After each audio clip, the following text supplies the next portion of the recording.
Hello, everyone. Welcome to the Reclaiming My Life podcast, where we inspire, encourage, motivate, and empower you to reclaim your life. Please meet my beautiful co authors this evening, Dr. Tiffany Tyson, Hello, everyone. Thank you for joining us on Reclaiming My Life podcast. Mrs. Trimika Cooper. Hello, and thank you for joining us for another episode of Reclaiming My Life. Yes, so Miss Trimika, tonight, we want to talk about the four M's. Talk to us about the four M's. But let me first say, Trimika, that you have an upcoming book. You're doing an anthology project, correct? Yes. All right. And the title is The Four M's. Mm-hmm. Yes. Talk Muted to us about molestation. it. Thank you. It's called muted molestation that manifested mentally. Um, as you all know, I work with children. I'm a child care provider, and I see a lot of molestation going on, and it kind of took me back to my childhood, being molested as a child by a child. Um, and I just felt like it was time to unmute and break my silence. Wow. So you were molested as a child by a child. Yes, yes. Do you want to elaborate on that a little bit? I know you have a book coming out and you don't want to give too much, but can you give us a little bit? Yes, I can. Um, I think I was about 8 years old, and um, my sister and I, we used to live in this.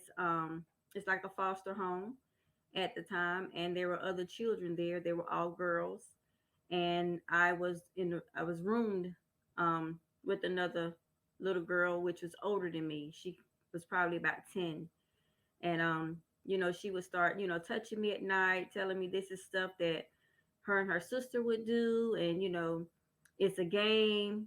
And at the time I didn't know I was actually traumatized because I wasn't with my mother. So I'm trying to fit in at this new place. I don't know anybody, and that's when things started to happen, and it started to happen night over after night, constantly. Hmm. I'm so sorry to hear that, Tramika. And listening to you say that, of course, takes me to children that are in foster care, Hmm. and sometimes they are molested by, the foster brother or the foster sister, and Yes. of course, foster parents. And, Hmm. people foster are supposed to foster because they want to bring children that have been traumatized or neglected Right. into a safe space. And Hmm. instead of them going into a safe space, sometimes, they are further traumatized. And with me being a foster mom for a short period, because I ended up adopting, Hmm. um, you know, when I first got my foster child, which is now my oldest foster adopted daughter, Hmm. she was in another foster home prior to coming to my home. And to this day, she's still traumatized because the short period she spent at another foster home, um, the lady was just so mean to her and Yeah. physically abusive and, making her, locking her up in the room and making her use the bathroom in the room. So of course, just hearing you say that took me to, wanting our audience to know when you're in foster care, it's not Hmm. always the safest place to be. And unfortunately, we hear this too often. I was Hmm. sexually violated while in foster care, Yes. which was And supposed to it's be my safe space. safe space, exactly. And the thing about it, um, I don't even think she was a real foster, because the state didn't take my sister and I. My mother was in a bad relationship, and this was a lady that everybody called auntie, that was in the neighborhood and took other kids like myself and my sister in to help parents in bad, domestic violence relationships. So Mm-hmm. um, I thank God for, allowing her to come and, at least give us a place to stay. Right, right. Let me bring Dr. Tyson on. I know she want to dive in on this conversation. Dr. Tyson, please join us. Hello. Hi, Dr. Tyson. Hi. First of all, I want to say thank you for sharing your story. I think this is a important story that people need to hear. As Yes. Ms. Claudia was saying, in foster care, you go there to be in a safe place, but then you're not knowing what you're expecting when you arrive there. Right. And so I want to just ask you, as an adult now, looking back, during that time as you're writing the chapter or writing your book, I know a lot of memories are happening that you're experiencing. What would you, what type of love letter, or what would you say to your younger self right now? I would say I am not my childhood. I am enough. Because growing up, I felt like people looked at me sexually just because, and the little girl would always tell me, "You so pretty and light skinned," and it kind of, it messed with me. And I thought, okay, and for a while, I wished I was dark skinned. I wished I was dark skinned. My father was dark skinned, and I really wished that I was dark skinned because that's all she would say. At night, you so pretty and you light skinned, and I didn't understand that. And growing up, I felt like people just looked at me because of my skin color, and I didn't think that I was attractive at all. So I feel like, love letter to myself. I would say I am enough. You know, I am who I am, and I'm enough. I Yeah. love that. I love that. It's so important for us to know that we are enough, and regardless of what may have happened to us as a child or as an adult, that we love ourselves and remember that the situations that we were put in, it's not our fault. And Right. so I think that's wonderful love letter that you would tell to yourself. Yes. Absolutely. Absolutely. I love that, and I felt that, because Trimika, I'm definitely going to join you in this collaboration project because, Yes. I share my story of how I was sexually violated by an uncle. Mm-hmm. So just to hear, Dr. Tyson asked that question, what would I say today? And Yes. I love that I am enough, because sometimes as a child or as a teen, when we're taken advantage of, or, people use us and abuse Yes. us, it can really affect our mental health. We start Mm-hmm. to question, why me? Mm-hmm. What is Mm-hmm. it about me? Like you said, your skin color, what Yeah. was it about me? A lot of times, what I heard, and actually still here to this day, it's my bottom. You know what I'm Mm-hmm. saying? Mm-hmm. Mm-hmm. Oh, she has this long hair, small waist, and big butt. Right. What do I do about that? That's Right. just who I am. Exactly. Is that what is attracting people, or the reason why I was a victim? You really just start to question everything Right. when really Yes. you shouldn't have to question anything. Because you're not supposed to be violated. Um, really what I would say, and I often say, if I could confront my uncle today, being the Mm-hmm. woman that I am today, bold enough, brave enough, strong enough, Mm-hmm. Mm-hmm. I can't say it on here what I would say, what I'm saying? Right. So, all I can say is now, hey, we have reclaimed, and they Yes. don't want to know Yes, who we are yes. today. Right. Okay. Right. Yes. You That know, is so um, true. Dr. Tyson, in clinic, I mean, do you see this often?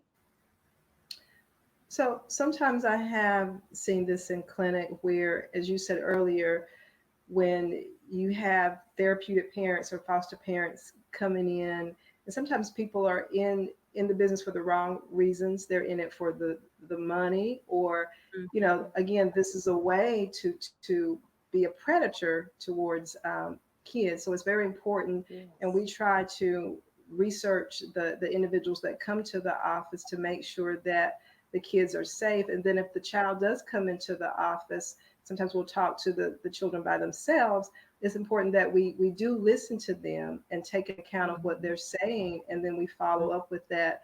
And so we have actually notified DSS to go out and to investigate certain homes, to make sure that they are safe, make sure that they're going to school, and not being, as you say, locked in a closet, or not having a meal, or going several days, or as a form of punishment, they're taking away food, or certain privileges. And so yes, we have had this to happen in clinic, and Mhm. we do send out DSS to go and investigate these homes, because at the end of the day, we want to make sure that they're coming to our office for help, and you're not able to be of help if they're coming to you for one thing, and then they're going back into this environment that's dangerous or detrimental Mhm. to their mental health. And as you're saying, it can mess with your self-esteem. You're in there and you're Yes. counseling them, but then they're experiencing these traumas back when they return back home. Yes. Right. Yes. Definitely. And the triggers, because I hear Trimika, you're saying, light skin. Even when people, as you got older, when people would say, "Oh, you light skin," or "You cute," or "You this," it took you back to, when you were that little girl, and the little Yeah. girl was saying to you, "Oh, you Exactly. pretty, you light Mhm. skin." Mhm. So I'm sure that every time you heard, because trust me, I know when we were growing up, and Yes. teenagers and young adults, to be light skinned was a Mhm. thing to some people. Mhm. You know what I'm saying? Yeah. Yeah. And whenever I can remember, when I moved back home, back to my grandmother's house in the country, um, I went to school with a lot of white people, and they would call me cracker knickers. And Mm, then it was bad to say, but I'd rather hear that than you're light skinned, just for some reason, because that you're light skinned was just like rolling in my mind. It's like yes. a playing, so Mhm. it didn't really Mhm. bother me.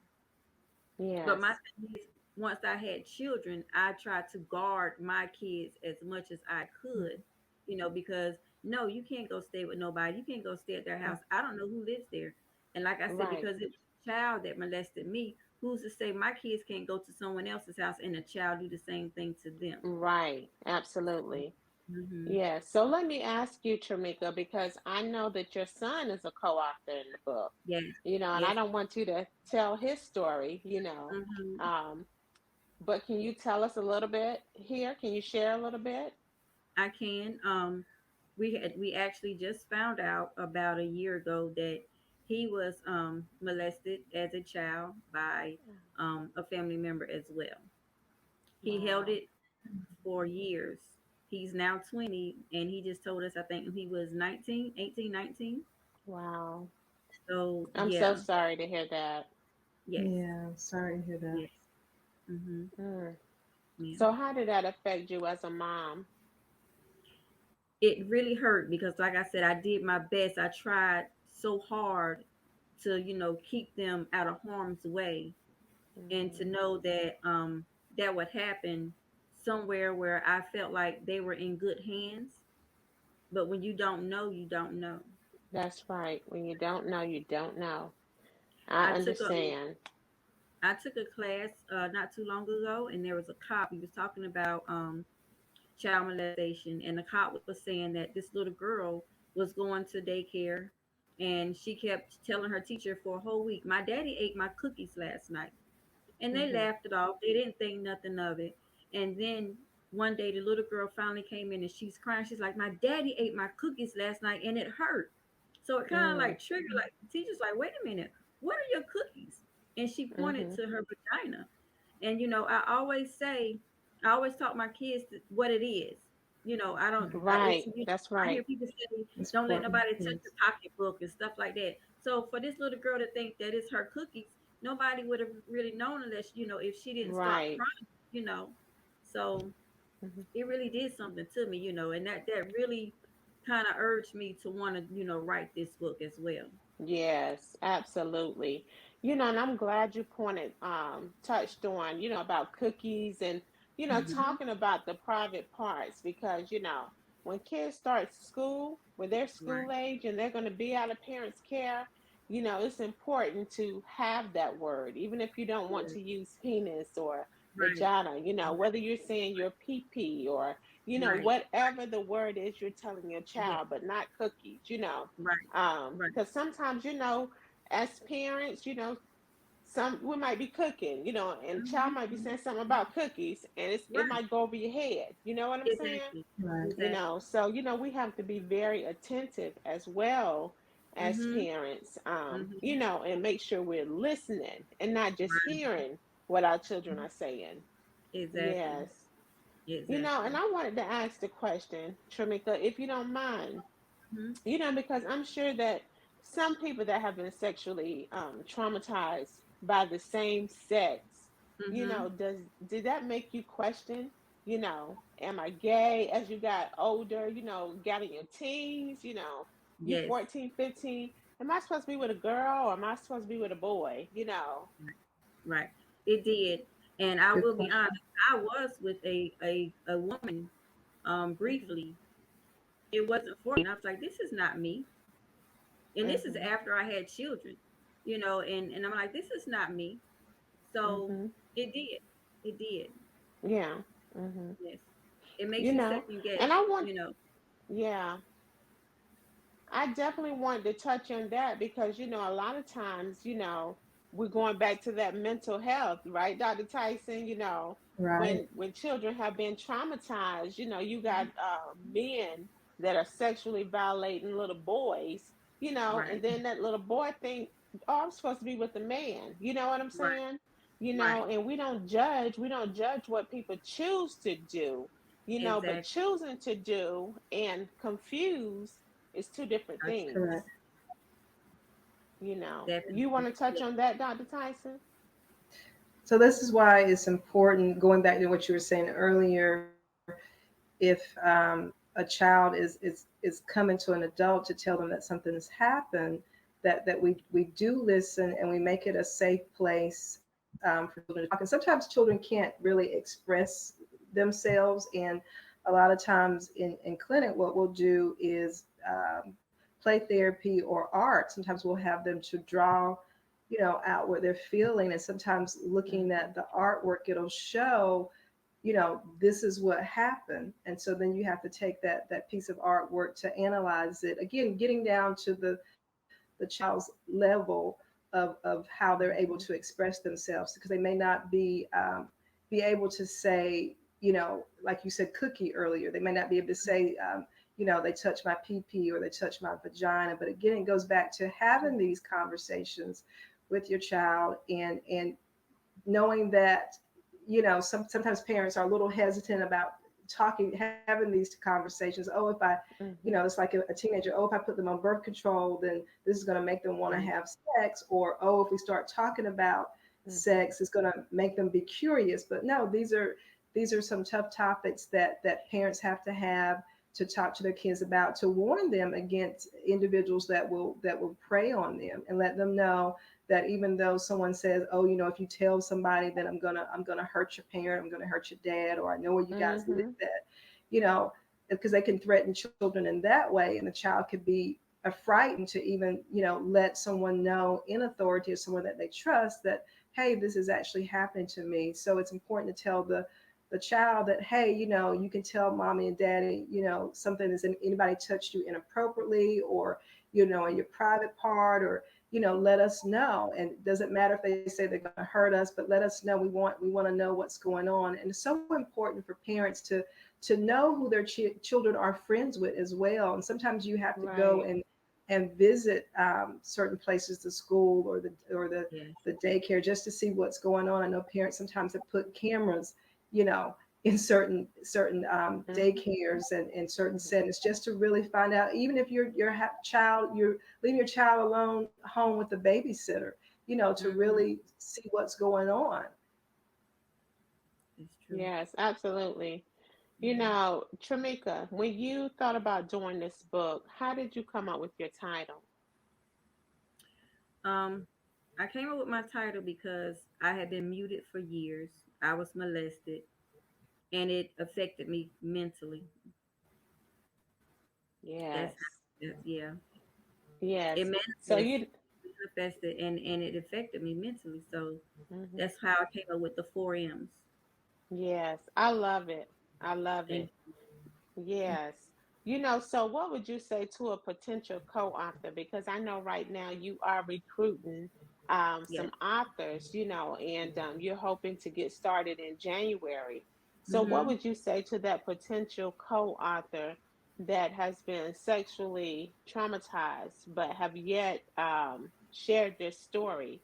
But they're listening to you tonight that you've Mm-hmm. been muted for what, over 30 years? Yeah. Right. you Yeah. know, and now you're bold enough and brave enough to share your story, in hopes of inspiring someone else to do the same. So, what would you say to that potential co author tonight? Well, I would say you are not your circumstance. You are strong. You can unmute and break the silence. It is time to break the silence. Your Yeah. you breaking your silence can help someone else break theirs. Yes, absolutely. And look, I'm going to help you push it because, the silence definitely does need to be broken. It was 30 some years Yes. for me. I Yeah. was muted. I was Yeah. muted because I was trying to protect family, trying to protect Right. friends, all while I suffered. So. It's time to really think about yourself. Mhm. We so often put other people before our own well-being, but Right. Right. today I'm going to say it's time to break those chains.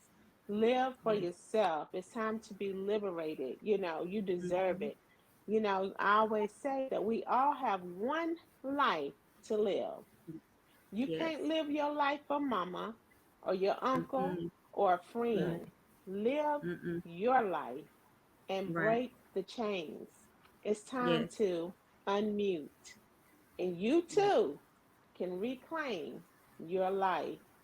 Thank you Hmm. all so much for joining us tonight on another episode of Reclaiming My Life.